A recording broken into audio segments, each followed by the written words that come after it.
Hello hi అండి, అందరికి నమస్కారం. దిస్ జోనిషి గైస్. ఈరోజు ఫస్ట్ ఆఫ్ ఆల్ మన వీడియోలోకి వెళ్ళే ముందు ఒక్కసారి ఈ వీడియోను చూడండి. Maximum by February first week 22-23 వేల ఉద్యోగ నియామకాలు చేపడతా ఫిబ్రవరి వీకెండ్ లోపల. సెకండ్ థింగ్, ఈ లోపల ఈ కమిటీస్ చైర్మన్ ఇవన్నీ కూడా గవర్నర్ గారి దగ్గర తెచ్చుకొని ఇప్పుడు ఆ వీడియోను విన్నారు కదా. సో డైరెక్ట్గా మన సీఎం సారే సో మొత్తంగా మనకు ఫిబ్రవరి నెలలో డైరెక్ట్గా మనకి ఏం చెప్తున్నారంటే 22 లేదా 23 వేల ఉద్యోగాలు ఇవ్వబోతున్నాము, రిక్రూట్మెంట్ చేయబోతున్నాం అని చెప్పేసి చెప్పారు. అయితే ఇది ఈరోజు న్యూస్ కూడా రావడం జరిగింది అండ్ వివిధ రకాల ఛానల్స్లలో కూడా దీనికి సంబంధించి రావడం అయితే జరిగింది. అయితే ఈ 22 వేల ఉద్యోగాలు ఏది అనేది ఎక్కడ కూడా క్లారిటీ ఇవ్వలేదు, ఓకేనా. అయితే ఇందులో ఈ 22 వేల ఉద్యోగాలను ఫిల్ చేయాలంటే కొన్ని సమస్యలు ఉన్నాయని చెప్పారు. సో అయితే ఈ సమస్య దృష్టిలో ఇప్పుడు ఈ ఫిబ్రవరి మంత్లో ఆ 22 వేల ఉద్యోగాలు ఏవై ఉండవచ్చు అనే దాని గురించి నేను క్లారిటీ ఇచ్చే ప్రయత్నం చేస్తాను. వీడియోను ఎండ్ ఆఫ్ ది వీడియో ఖచ్చితంగా చూడండి, చివరి వరకు చూడండి, డెఫినెట్లీ మీకు అర్థమవుతుంది. అండ్ నేను మధ్యలో కూడా ఇంపార్టెంట్ విషయాలు డిస్కస్ చేస్తూ ఉంటాను కాబట్టి మీరు తప్పకుండా చూడండి. గైస్ ఇక్కడ చూడండి, ఫస్ట్ ఈ 22 వేల ఉద్యోగాల్లో ఫస్ట్ ఆఫ్ ఆల్ డైరెక్ట్గా ఒకవేళ అందరు అనుకుంటున్నట్టుగా మన ఈ యొక్క ఏదైతే ఎస్ఐ కానిస్టేబుల్కి సంబంధించి TSLPRBకి సంబంధించి ఎస్ఐ కానిస్టేబుల్కి సంబంధించి ఉండవచ్చు అని కొన్ని రకాల ఛానల్స్లలో దీన్ని వీడియోస్ చేస్తూ ఉన్నారు. సో ఇది మ్యాక్సిమం కాకపోవచ్చు, ఎందుకంటే ఈ రిక్రూట్మెంట్ జరగకపోవచ్చు. బికాస్ దానికి ఒక రీజన్ ఉంది. చూడండి, ఇప్పుడు ఈ 22 వేల ఉద్యోగాలలో ఈ ఎస్ఐ కానిస్టేబుల్ ఉద్యోగాలు ఎందుకు కాకపోవచ్చు అని నేను మాట్లాడుతున్నానంటే, ఇప్పుడు మనకు వాళ్ళు ఏదైతే జాబ్ క్యాలెండర్ ఇచ్చారో జాబ్ క్యాలెండర్లో కూడా మనకు మార్చి మంత్ ఇవ్వడం జరిగింది, ఓకేనా. అంటే నోటిఫికేషన్ మార్చి మంత్ నుంచి మేము ఇవ్వబోతామని ఉంది, కానీ ఫిబ్రవరి నెలలో కాదు. అండ్ దట్ ఇప్పుడున్నటువంటి ఇది క్లియర్ కావాలని కూడా చెప్పారు. ఇప్పుడున్నటువంటి ఈ యొక్క ఎస్ఐ కానిస్టేబుల్ నోటిఫికేషన్ కూడా ఆ ఆడియో మొత్తంలో మనకు ఆ యొక్క ఆంధ్రజ్యోతికి సంబంధించినటువంటి డిబేట్లో ఈ 4 మార్క్స్కి సంబంధించిన రాంగ్ క్వశ్చన్స్ అయినా మొత్తం క్లియర్ అయిన తర్వాత దీని ఫర్దర్ ప్రాసెస్ కూడా వెళ్తామని చెప్పేసి చెప్పారు. సో ఇప్పుడు కోర్టు తీర్పు గురించి డిస్కస్ అంటే ఇప్పుడు ఇది ఇప్పుడు అయ్యే పని కాదు. ఫిబ్రవరి మంత్లోనే దానికి సంబంధించి రావడం జరుగుతుంది. అప్పుడు ఏందనేది ప్రాసెస్ అన్నట్టు. కానీ ఫిబ్రవరి మంత్లో దానికి సంబంధించి జరగవచ్చు. మరి ఏవై ఉండవచ్చు అంటే ఆల్రెడీ రిలీజ్ చేసినటువంటి డిఎస్సి నోటిఫికేషన్కి సంబంధించి అనుబంధ నోటిఫికేషను దగ్గర మనకు 11 నుంచి 12 వేలతోని దానికి అటాచ్ చేస్తూ నోటిఫికేషన్ రాబోతుంది. ఎందుకు ఇది కూడా మళ్ళీ కొంతమందికి డౌట్ ఉంటుంది. లేదు సార్, ఇప్పుడు మనకు ఆల్రెడీ ఎవరైతే టీచర్స్ వాళ్ళ ప్రమోషన్స్ కోసం టెట్ తప్పనిసరి అయింది కదా, దీనివల్ల డిలే కావడానికి అవకాశం ఉంది కదా అని డిస్కస్ చేస్తూ ఉన్నారు. సో అఫ్కోర్స్ వాళ్ళకి అది తప్పనిసరి అయి ఉండవచ్చు, వాళ్ళకు టెట్ పెడుతుండవచ్చు, కానీ అది ఈ కొత్త రిక్రూట్మెంట్కి దానికి సంబంధం లేదు.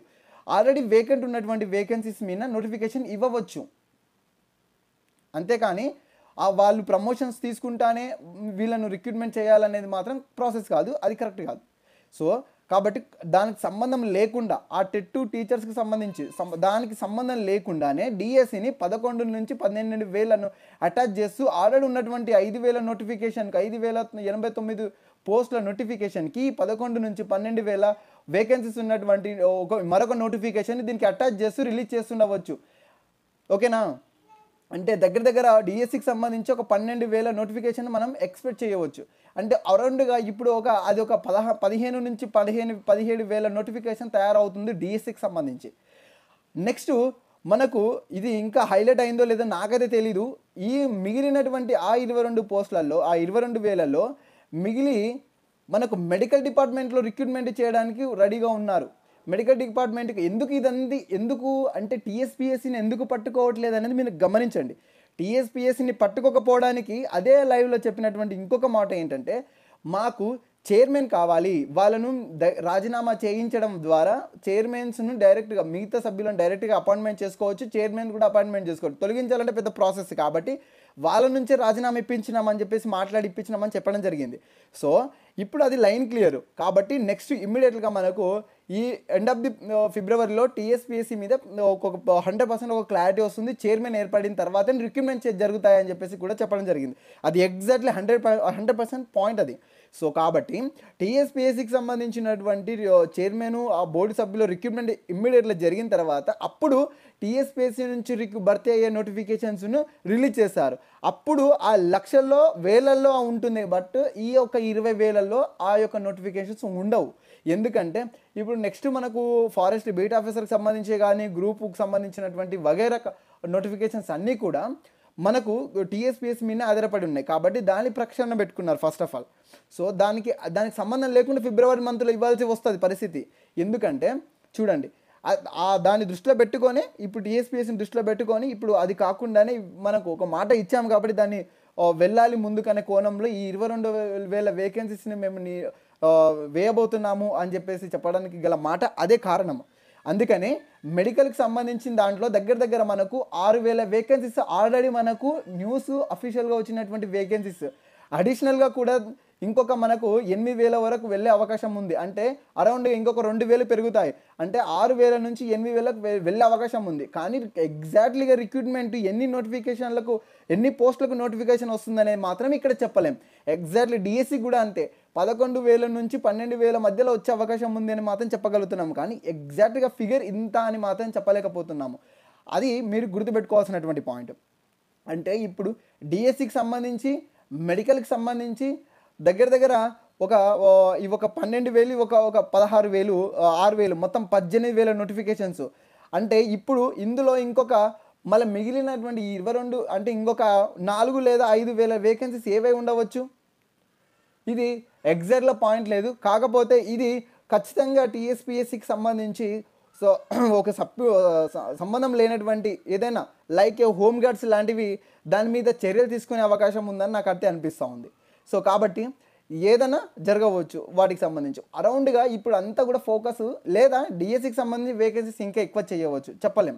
సో కాబట్టి ఫైనల్గా ఏం చెప్తున్నానంటే డిఎస్సి అండ్ మెడికల్ మీద ఉండే అవకాశం ఉంది. ఇప్పుడు ప్రజెంట్గా ఈ ఫిబ్రవరిలో ఎస్ఏ కానిస్టేబుల్ నోటిఫికేషన్ కూడా అండ్ ఫారెస్ట్ బీట్ ఆఫీసర్కి సంబంధించినటువంటిది ఈ 2 మ్యాక్సిమం రాకపోవచ్చు ఈ యొక్క రిక్రూట్మెంట్లో, ఈ యొక్క వేకెన్సీస్ రిలీజ్ చేసే దాంట్లో. ఎందుకు ఇంత క్లారిటీ ఇవ్వవలసి వస్తుంది అంటే మీకు ఒక క్లారిటీ ఉంటుంది, మీరు దేని పరంగా స్టెప్ వేయాలనే కాన్సెప్ట్లో మీరు ఉంటారు. సో అందుకోసం చెప్తున్నాను. ఇంకొక పాయింట్ ఏంటంటే ఈ డిఎస్సి మీదనే ఆల్రెడీ ఒకవేళ వీళ్ళు ఒక 12,000 వేకెన్సీస్ ఇస్తే ఆల్రెడీ 5,000 వేకెన్సీస్ ఉన్నాయి కాబట్టి 17,000 వేకెన్సీస్ ఇచ్చామని చెప్పుకోవడానికి అవకాశం అయితే ఉంటుంది. దానికి అడిషనల్గా మెడికల్ బోర్డులో కూడా చూడండి పారామెడికల్ చేసినటువంటి వాళ్ళు అండ్ అడ్మినిస్ట్రేషను అండ్ మనకు సీనియర్ పోస్టులు ఏవైతే ఉన్నాయి అసిస్టెంట్ సర్జనీస్ సంబంధించినటువంటి అట్లాంటివి వేకెన్సీస్, టెక్నికల్కి సంబంధించినటువంటి వేకెన్సీస్ చాలా ఉన్నాయి. ఇక్కడ 6,000 వేకెన్సీస్ రావడం జరిగింది, బట్ ఎక్కువగా ఉన్నాయి. సో కాబట్టి అట్లా 22,000 వేకెన్సీస్ మేము భర్తీ చేయబోతున్నాం అనేది మాట చెప్పడానికి గల కారణం అదే అని అయితే 100% అనుకుంటున్నాను. షార్ట్లీ చూడాలి ఏం జరుగుతుంది అనేది. అండ్ మీకు ఇంకొక ఇంపార్టెంట్ పాయింట్ అండి, మీకు నేను మన టెలిగ్రామ్లో మీకు ఏదైతే కాంపిటేటివ్ ఎగ్జామినేషన్కి సంబంధించినటువంటి పీడిఎఫ్స్ నేను పెట్టబోతున్నాను. డిఎస్సికి సంబంధించి కూడా ఒక వెరీ ఇంపార్టెంట్ పర్స్పెక్టివ్స్ సంబంధించినటువంటి ఒక విద్యా దృక్పథాలు టీఎస్పీఎస్సికి సంబంధించిన బుక్ను కూడా నేను అప్లోడ్ చేయబోతున్నాను. మన టెలిగ్రామ్లో లింక్లో ఇస్తాను. అది ఎవరికి జైన్ అవుతే మాత్రమే ఉంటుంది. మనం దాన్ని డౌన్లోడ్ చేసి మిగతా వాళ్ళకి చేయడానికి రాదు, పర్మిషన్స్ అయితే ఇవ్వలేదు. మన టెలిగ్రామ్ను షేర్ చేసే ప్రయత్నం చేయండి అంతే తప్ప. అండ్ కాంపిటేటివ్ బుక్స్ కూడా మీకు అన్ని రకాల కాంపిటేటివ్ బుక్స్కి సంబంధించిన కూడా బుక్సే నేను వివిధ ఓపెన్ సోర్సెస్ నుంచి డౌన్లోడ్ చేసి మీకు అక్కడ సబ్మిట్ చేయడం జరుగుతుంది. మీరు వాటిని చదువుకోవచ్చు. అండ్ ఏదైతే ఇన్ఫర్మేషన్ ఉందో నిన్న కూడా నేను పోలీస్ డిపార్ట్మెంట్కి సంబంధించి ఏదైతే కాంటాక్ట్ బేస్లో రిక్రూట్మెంట్ అవుతున్నాయో కొన్ని పోస్టులు, వాటి గురించి కూడా నిన్న వీడియోలో నేను టెలిగ్రామ్లో ఒక ఆడియో కూడా పెట్టాను. సో అట్లాంటివి మీకు బయటికి రానటువంటి వేకెన్సీస్ గురించి కూడా నేను అక్కడ మీకు ఎక్స్ప్లెయిన్ చేస్తాను. సో మీకు అక్కడ ఇన్ఫర్మేషన్ ఇస్తాను నేను ఫస్ట్ ఆఫ్ ఆల్ అట్లా అనమాట. సో కాబట్టి మీరు జైన్ కండి డెఫినెట్లీ మీకు 100% మీకు ఎలాంటి డిస్టర్బెన్స్ ఉండదు, కేవలం నేను మాత్రమే పోస్ట్ చేస్తాను. అండ్ సబ్స్క్రైబ్ చేసుకోండి. కంటెంట్ కోసము, బుక్స్ కోసము, కాంపిటేటివ్ బుక్స్ కోసము, ఇన్ఫర్మేషన్ కోసము, అఫీషియలే కానీ అన్అఫీషియలే కానీ నేను డెఫినెట్లీ గవర్నమెంట్ తరఫున ఎలాంటి పీడిఎఫ్ వచ్చినా, ఎలాంటి జీవోస్ వచ్చినా వాటిని ఇమ్మీడియట్గా మన గ్రూప్లో పోస్ట్ చేస్తాను. అట్లాంటి అక్యురేట్ ఇన్ఫర్మేషన్ మీకు ఫార్వర్డ్ చేయడం జరుగుతుంది. కాబట్టి డూ సబ్స్క్రైబ్ ఖచ్చితంగా. అండ్ టెలిగ్రామ్లో కూడా జాయిన్ అయ్యండి. Thank you. జై హింద్.